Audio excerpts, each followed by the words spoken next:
काय करून घेतलंयस ग केसांचं? हं? छान लांबसडक केस होते माझ्यासारखे.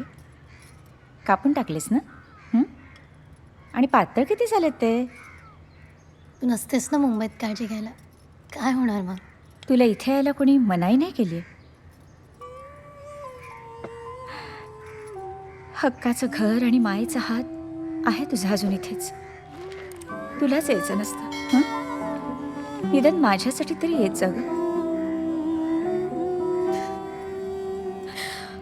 खूप इच्छा असते ग माझी यायची. मलाही खूप यावंसं वाटतं, पण काय करणार? बाबांना आवडत नाही माहिती आहे मला. म्हणजे भांडणही त्यांच्याशीच आणि काळजीही त्यांचीच. अंजू, तुझं करिअर, तुझी आवड यांना कधीच नाही समजून घेता आली. तुझे ते फोटो काढण्याचं वेळ त्यांना अजिबात आवडायचं नाही.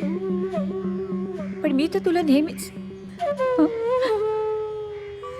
तुमच्या दोघांच्या भांडणात ना माझं मरण होतं. अंजू, तुला आठवतं तू लहान होतीस ना, तेव्हा फातुकली विस्कटली ना, तर तुला चालायचं नाही, तुला त्रास व्हायचा, अस्वस्थ व्हायचीस तू.